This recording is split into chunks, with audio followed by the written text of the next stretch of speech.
Assalamualaikum warahmatullahi wabarakatuh. Perkenalkan, nama saya Ihsaniati, NIM akhiran 077. Di sini saya akan menjelaskan mengenai model pembelajaran, yakni pendekatan reciprocal teaching.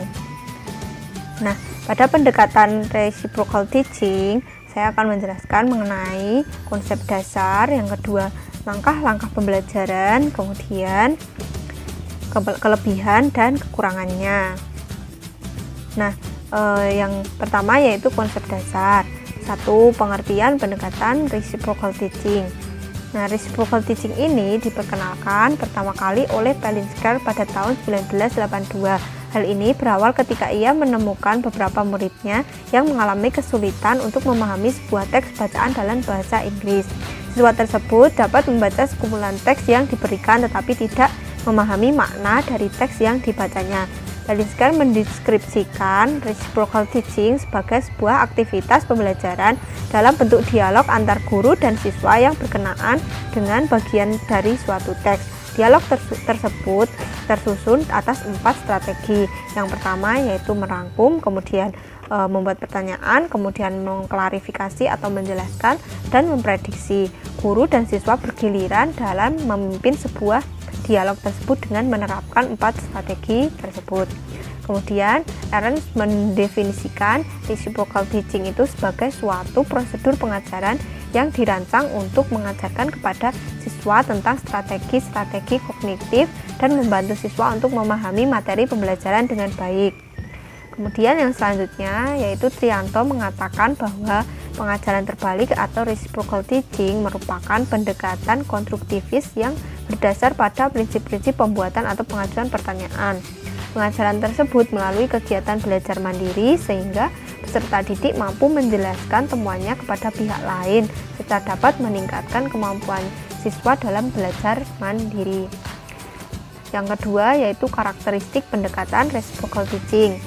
Nah, menurut Palinsker dan Brown, karakteristik pendekatan reciprocal teaching yang pertama yaitu dialog antar siswa dan guru, di mana masing-masing mendapat giliran untuk memimpin diskusi. Kemudian yang kedua yaitu reciprocal, artinya suatu interaksi di mana seseorang bertindak untuk merespon yang lain. Jadi karakteristiknya itu interaksi yang dimana seseorang bertindak untuk merespon yang lain. Kemudian yang ketiga yaitu dialog yang terstruktur dengan menggunakan 4 strategi tadi, yakni merangkum, membuat pertanyaan, mengklarifikasi atau menjelaskan, dan memprediksi. Kemudian yang ketiga, tujuan pendekatan reciprocal teaching. Sesuai dalam hasil penelitian Emi Budi Astuti yang dikutip oleh Sujati, pembelajaran yang menerapkan pendekatan reciprocal teaching ini dapat meningkatkan kemandirian dan kemampuan siswa dalam menjelaskan bahan ajar yang dipelajarinya. Kemudian reciprocal teaching itu kan merupakan strategi pembelajaran kooperatif yang dapat membuat diskusi menjadi pengalaman belajar yang lebih produktif dan mandiri. Nah, kegiatan diskusi pada reciprocal teaching ini tadi meliputi memprediksi, membuat pertanyaan, merangkum, dan mengklarifikasi. Nah, melalui 4 kegiatan tersebut, siswa diharapkan dapat mengkonstruksi pengetahuannya secara mandiri dan terarah, sehingga diharapkan pengetahuan tersebut dapat bertahan di dalam benak siswa. Nah, berdasarkan uraian-uraian di atas, dapat disimpulkan bahwa pendekatan reciprocal teaching merupakan suatu pendekatan yang bertujuan agar siswa mampu memahami materi pembelajaran dengan baik dengan menerapkan 4 strategi kognitif, yaitu mengklarifikasi, memprediksi, membuat pertanyaan, dan merangkum, yang menekankan kerjasama antar siswa dengan siswa dalam kelompok kecil ataupun antara guru dengan siswa dalam kelompok besar. Nah, yang berikutnya yaitu langkah-langkah pembelajaran. Ini merupakan langkah-langkah pembelajaran menurut Palinsker. Ada pembukaan, pelaksanaan atau kegiatan inti, kemudian penutup. Nah, dalam pembukaan, perilaku guru itu yaitu bertanggung jawab untuk memimpin tanya jawab dan melaksanakan keempat strategi reciprocal teaching, yaitu merangkum, menyusun pertanyaan, menjelaskan kembali, dan memprediksi. Kemudian dalam kegiatan inti atau pelaksanaannya, guru itu memperagakan bagaimana cara merangkum, menyusun pertanyaan, menjelaskan kembali, dan memprediksi setelah selesai membacanya. selama kegiatan belajar pengajar tadi, guru membimbing peserta didik melakukan latihan menggunakan strategi reciprocal teaching, yakni guru membantu peserta didik dalam menyelesaikan apa yang diminta dari tugas yang diberikan berdasarkan tingkat kepandaian peserta didik. Dalam kegiatan penutup itu peserta didik belajar untuk memimpin tanya jawab, atau kegiatan akhirnya sebelum selesai pembelajaran itu nanti bergantian peserta didik yang memimpin tanya jawab dengan atau tanpa adanya guru. Nah, kemudian guru tadi bertindak sebagai fasilitator dengan memberikan penilaian berkenaan dengan penampilan peserta didik dan mendorong peserta didik untuk berpartisipasi dalam tanya jawab setingkat yang lebih tinggi. Kemudian langkah-langkah pembelajaran menurut Kriyanto, langkah-langkah pembelajaran pada pendekatan reciprocal teaching ini, yang pertama, guru itu memberikan materi. Kemudian yang kedua, guru membagi siswa ke dalam kelompok kecil.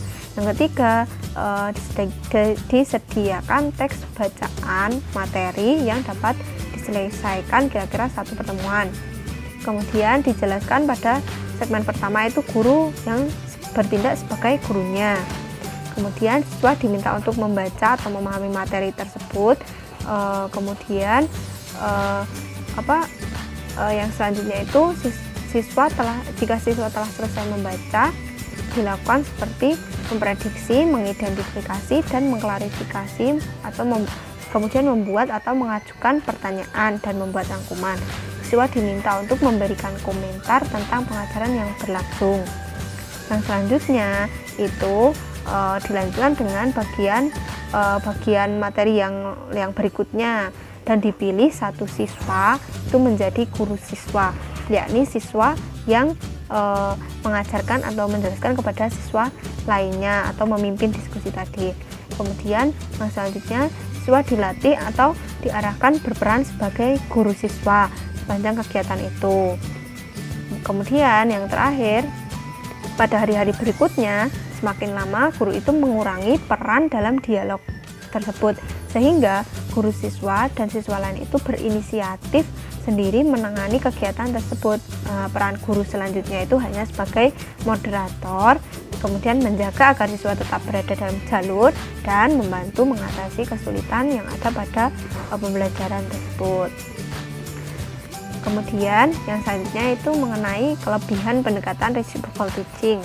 Kelebihannya yang pertama yaitu dapat melatih siswa untuk belajar tanpa guru, menumbuhkan keberanian untuk menyampaikan pendapat, melatih siswa untuk menemukan hal-hal penting dari apa yang dipelajarinya. Siswa tidak mudah lupa karena tadi kan belajarnya mandiri, siswa menemukan sendiri, kemudian membuat siswa tersebut tidak akan mudah lupa. Nah, siswa belajar dengan mandiri atau tanpa guru tadi. Kemudian siswa termotivasi untuk belajar. Nah, selanjutnya yaitu kekurangan dalam pendekatan reciprocal teaching. Yang pertama, kurang kesungguhan siswa dalam berperan sebagai guru siswa. Kemudian kurang memperhatikan pembelajaran, hanya memperhatikan aktivitas siswa. Kemudian membutuhkan waktu yang cukup lama. Kemudian sangat sulit diterapkan jika pengetahuan siswa tentang materi prasyaratnya kurang. Kemudian ada kalanya siswa tidak mampu, kemudian akan semakin tidak suka dengan pembelajaran tersebut. Nah, itu tadi pemaparan materi dari saya. Kurang dan lebihnya saya mohon maaf. Wassalamualaikum warahmatullahi wabarakatuh.